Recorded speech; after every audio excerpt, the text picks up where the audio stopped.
کیا چونٹیاں بولتی ہے؟ یہ ایک ایسا سوال ہے جو ہر کسی کے ذہن میں آتا ہے، لیکن قرآن پاک نے اس کا بھی جواب دیا ہے ایک واقعے کے تھرو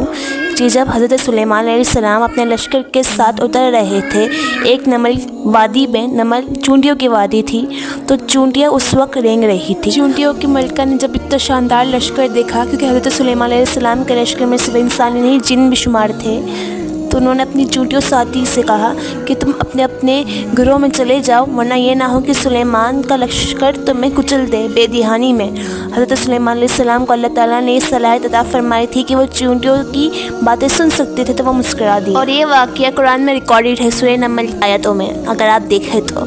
آج اگر سائنسدان نے اس بات کا مشاہدہ کیا اور سائنسی تعلیم کے مطابق اگر ہم اس بات کی معلومات کریں تو چونٹیاں آپس میں بات تو نہیں کرتی، لیکن ان کی کمیونیکیشن سسٹم ہے۔ ایک سسٹم یہ ہے کہ وہ اپنی جسم سے ایسے کیمیکل پرووائڈ کرتی ہے جو وہ دوسری چونٹی کے منہ پہ چپکا دیتی ہے، اور وہ دوسری چونٹی اس مواد کو ڈیکوڈ کر کے تمام معلومات حاصل کر لیتی ہے۔ دوسرا، وہ اپنی موومنٹ اور باڈی لینگویج سے بھی چونٹیوں کو پیغام پہنچاتی ہے، ان سے باتیں کرتی ہے۔ یہ سائنسی معلومات جدید ہے، لیکن اللہ تعالیٰ نے 1400 سال پہلے